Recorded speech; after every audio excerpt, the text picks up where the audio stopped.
Welcome to the Military Bottom Line podcast, where we help you make the most out of your own military contract. Have you ever wondered if military recruiters lie in order to get people to join the military? Well, today on the show, I have career recruiter Gunnery Sergeant Richard Marko. He's been a recruiter in the United States Marine Corps for over 8 years and has directly impacted over 300 individuals' choice to join the Marines. He shares a lot of good info on how to deal with recruiters, whether to trust recruiters, and how to ensure success throughout your military career. I hope you guys enjoy the show. Hey, Rich, thanks for joining me today. Hey, well, thanks for having me. It's a Yeah, cool man. cool experience. This is my Absolutely. first internet claim to fame. Perfect. Well, I hope it serves you well then. Well, actually, it is my second. It's my second, but this is the first time that I'm getting recognized for it. Awesome. So I will. I guess it would be my first. I'll make sure to link your social so everybody can find your famous self. I did link my famous one to my social media, so that'll be cool. Perfect. Yeah. Perfect. I know you're out enjoying that San Diego weather right now as you've newly been stationed out there. Um, how long you been in now? I joined July of 2009, right after high school, and so this will be 11 years this year. Cool. And give us some backstory on kind of your in what capacity you've been involved in the military, because I know you started as a reservist, if I'm not mistaken, and then switched Mhm. over to the active duty side, and give us a little insight on your career. Yeah.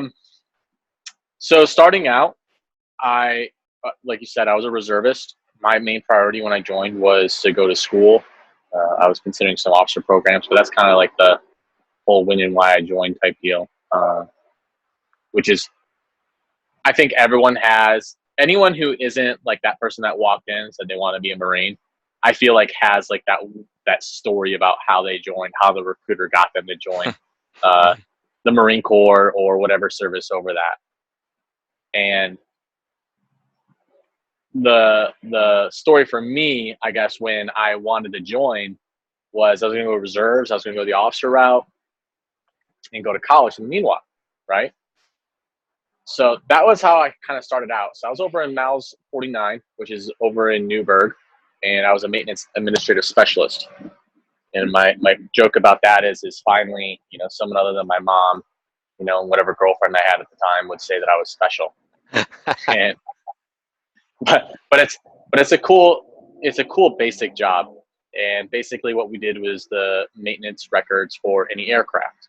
And I would say it's cool because in that particular field, it's the extent of my knowledge, really the only like aircraft field that works directly with aircraft that isn't aircraft specific. So you could really take that job uh, to any aircraft, rotary, fixed wing, whatever. Yep. Meanwhile, again, like I'm pretty sure like that's the only one that you can move aircraft to aircraft. The other ones that you're kind of like stuck in this lane. So I did that on and off and participated in a couple exercises, but my main focus was the reserves in college. And I did that for about 2.5 years, 3 years, till I volunteered to come out on recruiting duty. So since then, I've been on recruiting duty since December 2012. So it'll be 8 years this year that I've been recruiting in some shape or capacity, whether it would be meeting people, helping them through the process, or managing that whole process. And now currently, I'm working with instructing people on how to go out there and recruit the next generation of Marines. So what I understand of recruiting is usually it's like a temporary, a 3-year stint kind of thing, and then you go back to your job. So at what point are you labeled a career recruiter and they don't expect you to go back to your original trade? Yeah, so you're right. It's a temporary job normally. It's usually a gig for about 3 years that a Marine or any service will do it. Now, each service has a different way that they do their career recruiter. So obviously, I can only speak for the Marine Corps' perspective on this. And each service does have them. So for our standard is you're going to end up being a recruiter most likely, shaking hands, meeting people, mentoring them through the process, their paperwork, working in a team, being one of the just regular generic recruiters. But the big difference for Marines compared to the other services is you have to actually manage a office successfully for 1 year at a minimum. And successfully would mean that you send the right amount of people to boot camp, right? So we have an assigned mission for how many people we need to send to boot camp, an assigned mission for how many people we need to put in each year, from reserves, active duty, male, female, that whole deal, to make sure that the Marine Corps is reflective of the United States populace. And once you've done that, then you can apply for being a career recruiter. Normally, in our field, from my experience, you kind of have to be nominated for that. The other career recruiters are going to come in and notice that you kind of have a great skill set of leadership, developing, running and managing an office, because recruiting's a high stress job. And even during COVID right now, recruiters are out there looking for the next generation of Marines, and they're getting creative on the way that they have to approach, with schools being shut down, social distancing, all those things. But the Marine Corps, we make mission, and that's what we do. We adapt and overcome, and those dudes they're doing the Lord's work, so to speak, in that right now. Yeah. So I think that kind of brings up an interesting topic. We all know and have heard stereotypes of military recruiters. Like, they have a quota and they'll do whatever it takes to meet that quota. Whether and I kind of want to get into that a little bit with you, and shine some light on, with being a recruiter for a number of years at this point, and on the other side of that coin, what it looks like from your perspective, and if you guys truly will sell it at any cost, kind of thing. Well, so we have this way of going about answering questions when you get a tough question, right? The whole idea of it is to take the sting out of it when we teach new recruiters how to answer questions, because there's always those gotcha questions, right? We see it in politics and everything else. Yeah. And not that this is a gotcha question, but the way we teach Marines to handle this is, don't take it personal. Look at it from the institution's answer, right? So to me, I'm not going to take that personal. I'm going to take it from the institution's answer. And that's not, a scapegoat of giving you a real answer. I think that is the real answer. And we can look at today's society with, for instance, the protesters versus rioters, and, good cops versus bad cops, and, are all bad cops representations of good cops, and same thing with looters to protesters. So in the short answer, I'll say it's like that. Of course, there's dudes out there who will say the right things to the right person at the right time, which might be a stretch of the truth or the imagination. Gotcha. However, I think what we have to remember too is the internet makes everything really readily available. And what I would tell someone who's going through the recruiting process, regardless of service, if you're getting told something that doesn't feel good, doesn't sound good, or sounds too good to be true, Google it. It's all there. So you just Google it. And one of the unique things that makes the Marine Corps different compared to the other services is that we do this thing called consultative selling, right? That's what we teach our Marines, consultative selling skills. So what do we want to do? We want to talk to them, the potential applicants. We want to find out what motivates them. We want to find out what they need, what drives them. And then what we want to do is connect the Marine Corps' features, right? The things that we offer, to those needs and motivators, and show them how to achieve that, right? So Will Smith has this motivational video. I think it's a really great way to put it. And in it, he says, don't have a plan B. Plan B distracts from plan A. So what we want to do as recruiters, right, with that consultative mindset, is we want to get rid of plan B entirely. And we want to make your plan A the most crazy, awesome, best plan possible, that nothing can stop you from reaching to that next level. Yep. Right. And I'm sure from your experience and people that you know, and 90% of the people that join the military will say this, is there's a lot of things that they didn't know before they joined that they learned when they did join, or there's Hmm. many things they learned after they joined that they didn't take advantage of. So it's our job to kind of connect all those dots and lay out that battle plan, so to speak, and allow those individuals to have a game plan over the next 4, 8, 12, 20 years of their life, Yeah, to help them achieve what they're looking for. for sure. And I think that brings up an interesting point, or makes me think of, um, it's not uncommon when you're, in the Marine Forces kind of thing, full time thing, to hear people say like, "Oh, my recruiter screwed me," or to basically blame their recruiter for their problems 2-3 years later, Uh, kind of thing. Um, and I think it's pretty common these days that everybody's looking for somebody to blame. And so, in my experience, I usually think of it like, okay, this individual has failed to accomplish what they wanted to accomplish, and so they're putting on somebody else. Um, but I mean, I know I didn't have a negative experience with my recruiter. I wouldn't say that they were dishonest or led me astray at all. Um, but I know there are people that are quick to blame you guys. yeah, well, someone's got to be the bearer of bad news, so to speak. Yeah. And I think you're right. I think a lot of people find reasons to do that. Hmm. But at the end of the day, um, if you want something bad enough, you're going to figure out how to capitalize on that. Yeah. And I would tell you now, like when I was what we call a canvassing recruiter, when you're out shaking hands and making the phone calls and trying to find people going to high schools, I would tell you like a majority of the people that I enlisted, Hmm. they had no interest in being a Marine ever up until I talked to them. Yeah. So that whole mindset of like, let me enhance your plan. Let me show you how the Marine Corps can help you get to your goals quicker. Like that was the name of the game for me. Yeah. Because there's very few circumstances that someone can convince me differently that the Marine Corps is not the best way to start off your life. You know?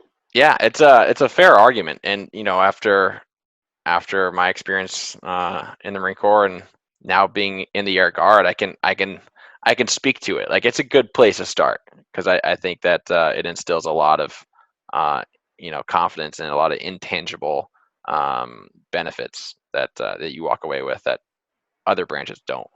Um, Yeah. Well, I mean, they do, right? So, um, like when I joined, um, I joined and I almost joined the Army. I actually had a ROTC scholarship, Reserve Officer Training Corps scholarship, for those of you who don't know, to go to Syracuse University huh. in New York. So that's a full ride, Yeah. and 4 years up front. For those of you who don't know, each service has their own version of it, and I remember my meeting with like the brigade commander, and she was a short chick, kind of frumpy, right? And I mean, we were almost as far as you are from me, right? You're in New Hampshire, I'm in California. Like we're sitting across the table pretty far, Hmm. and I could just smell her breath, like the coffee on her breath. And it was like super terrible. I remember it, like really vividly, Yeah. right? And all my friends were doing ROTC. It seemed like a good deal. You're going to be an officer, Army, yada yada yada. I mean, I wasn't educated on the services, and I was like, cool, I'll do it. So I ended up getting the scholarship. Marine Corps did call me up. I didn't meet with them, but I didn't end up joining at the time. This was like around January of my senior year. And then the summer came. And when the summer came, Marine Corps did a follow-up call with me. I was like, all right, I mean, I'll hear you out. In retrospect, I should have, just like, oh, I already have a plan. Hmm. But whatever that dude said to me on the phone, it was enough for me to come back in and just hear him out one last time. Yeah. And I remember I had this he was a machine gunner dude. I mean, he had to be like 6'4", I'm 6 foot, and he was a big dude to me. Hmm. And I started asking him questions about the officer program because, well, that's what I was going to do in the Army. And he was kind of stumbling over his words, right? And I just remember this like little tiny dude, this little staff sergeant, right? E6, and he's like, "Hey, Sergeant, why don't you run next door? I'm gonna take care of this for you."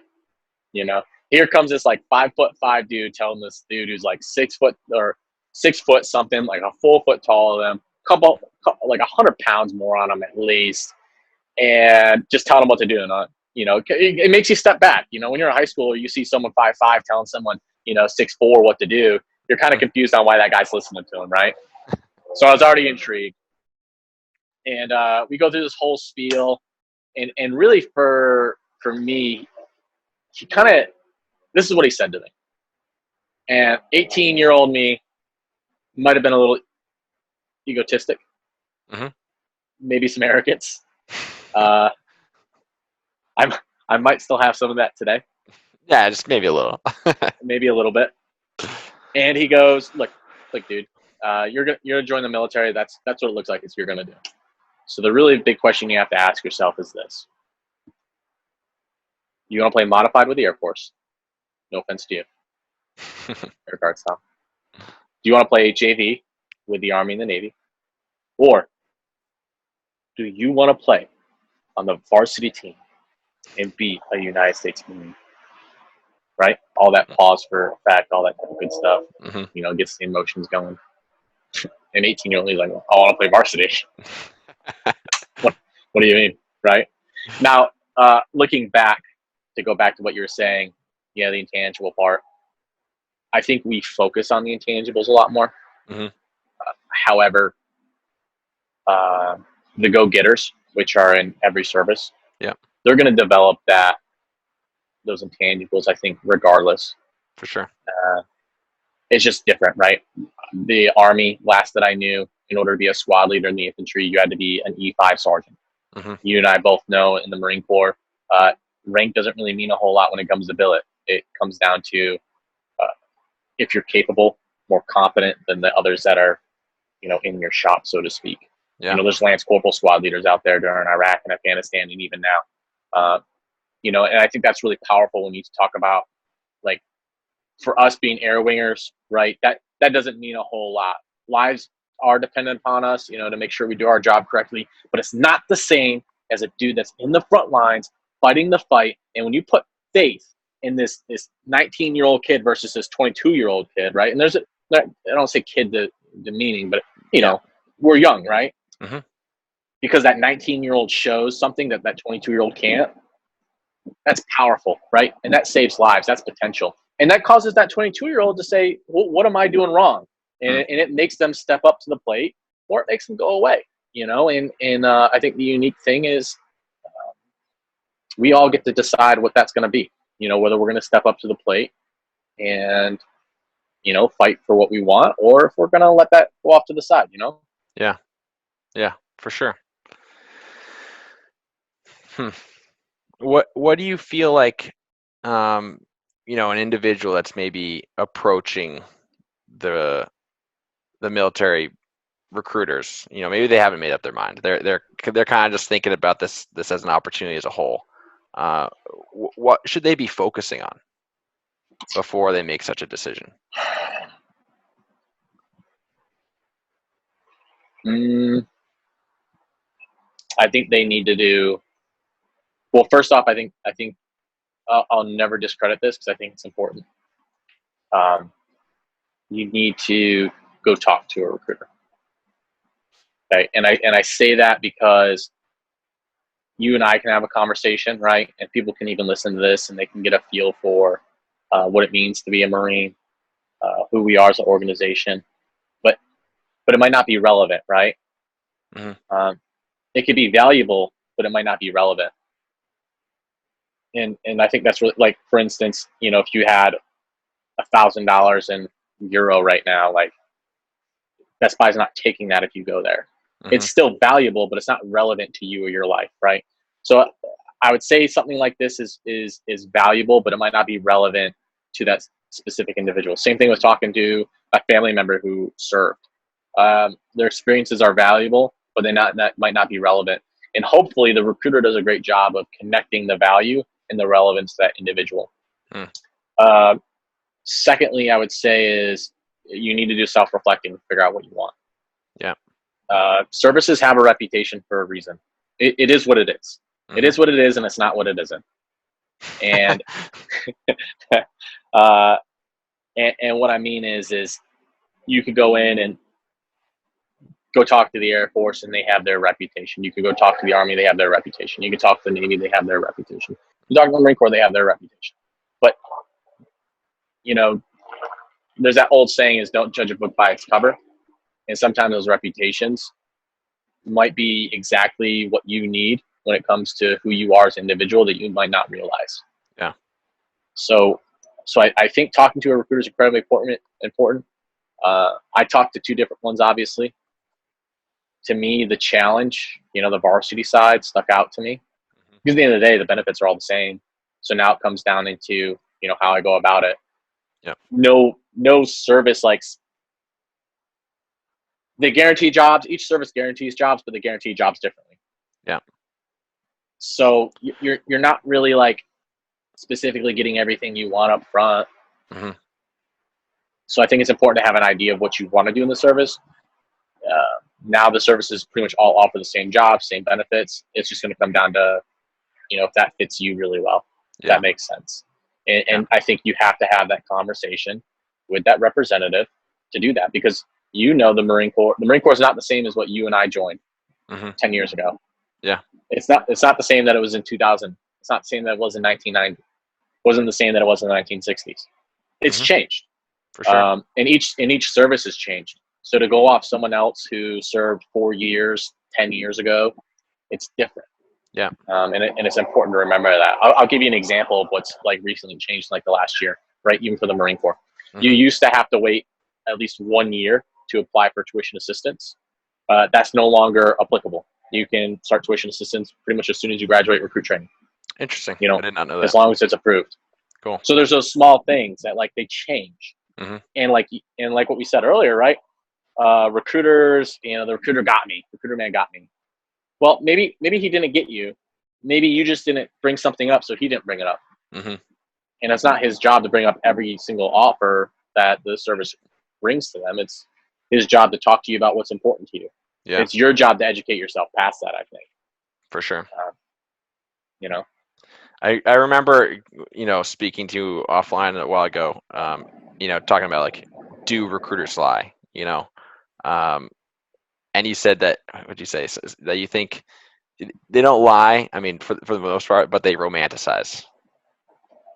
Yeah. I mean, I think that's, well, there's some people that lie, but again, you're dumb if you lie now, because if you Google it, you're done. And especially with social media, all it takes is a kid to put on Snapchat, hey, I talked to, Sergeant so-and-so of whatever service, and he lied to me. Don't see this dude.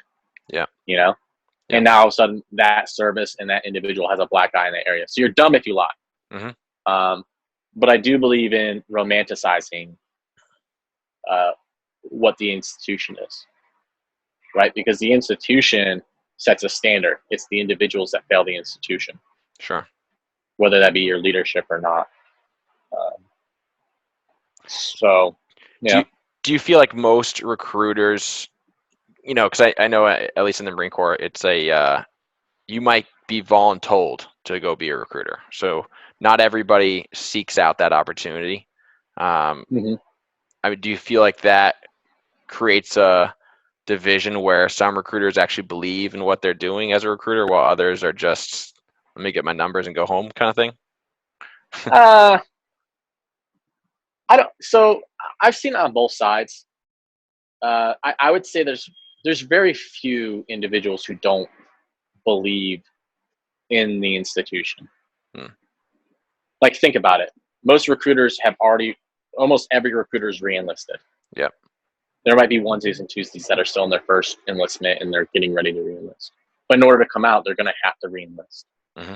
So I say that for this reason, man. If you really think about it, it's you could have left. You could have left, but you chose to stay in the institution. Yeah. So it's not that you don't believe in the institution. It's just you're mad you're doing something the institution is outside your original MOS that you were very proficient at and you were comfortable in. But the comfort zone is where the mediocre go to die. So being here, being in recruiting, a demanding billet, it makes you leave your comfort zone. And a lot of guys will work crazy hours just to be successful. Yeah. Your life's in the hands of a 17-year-old that can turn around and smoke weed, and all of a sudden he's out of the program. Mm-hmm. Yeah, for sure. You're not dealing with Marines that have to do what you're telling them to do anymore. Yeah.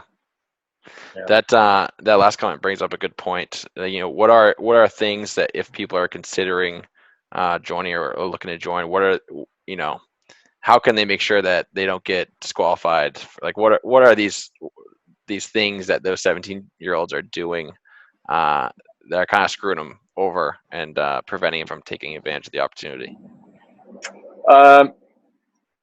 I would imagine, as I think about like who your audience would be, right? Who's looking for this, would be probably more the straight and narrow kids.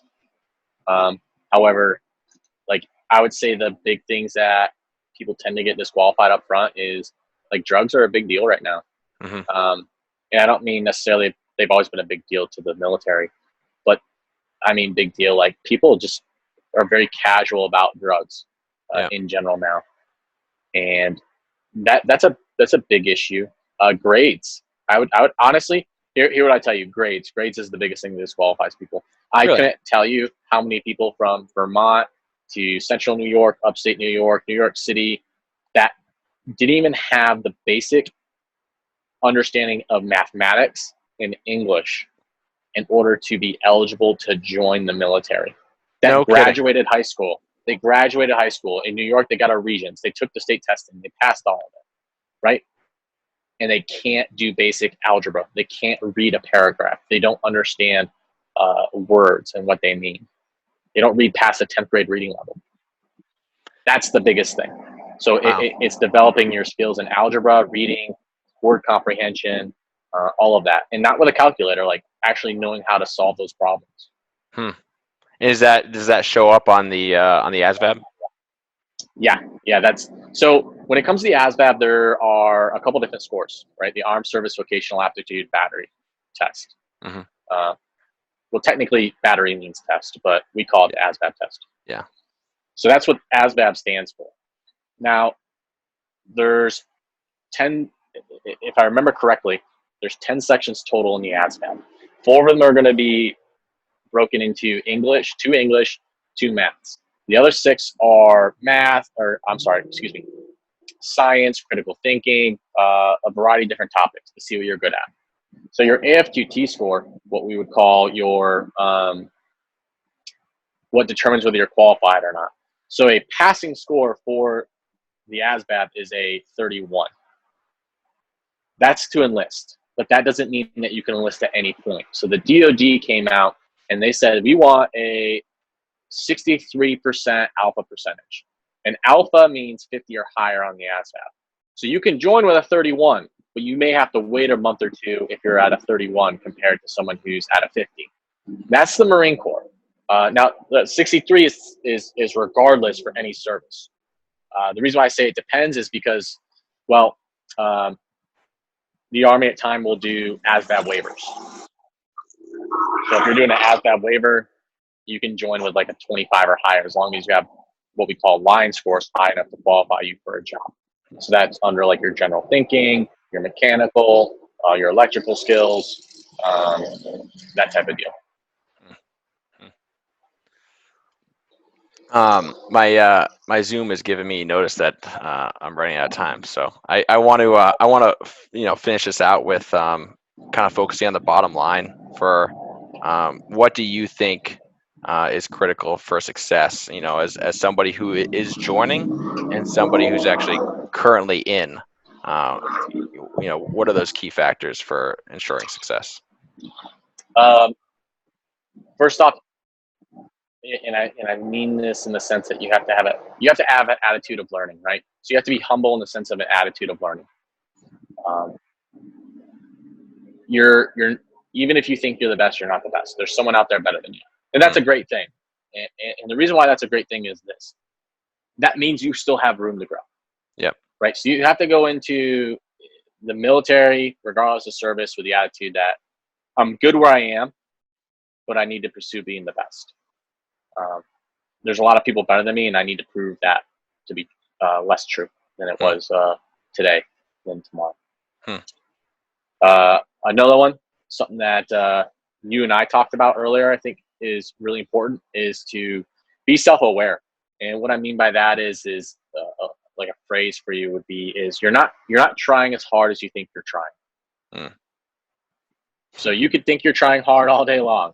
Yep. But if you look at it, there's times where you're not, right? You're on your phone, you're distracted with things. Maybe it's health, and you're drinking more beer than you should.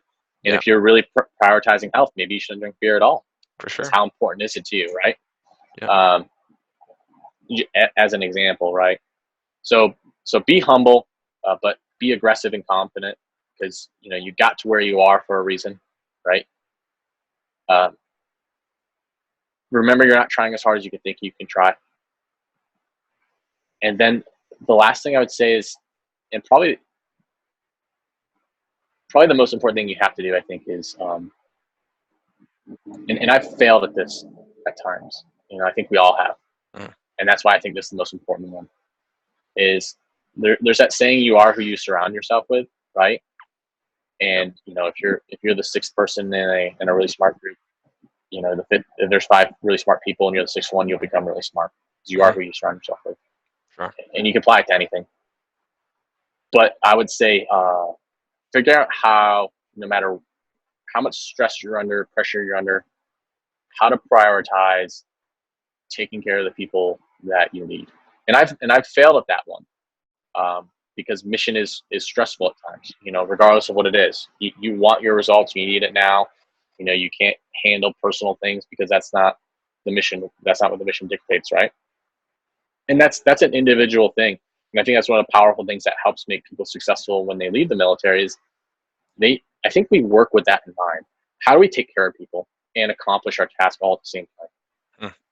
So probably taking care of people and figuring out how you do that and take care of yourself are the most important things. Those other two things will come along with it. Awesome. I like it. Well, thank you, Rich. I appreciate you sharing about your career and your perspective as a recruiter and how people can succeed. So yeah, well, thank you.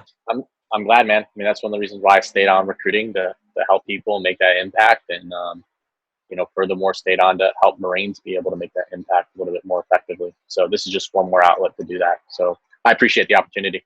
Absolutely, man. If anybody has any questions for you, they can find your information in the description and connect. All right, you're the man. Thanks, man.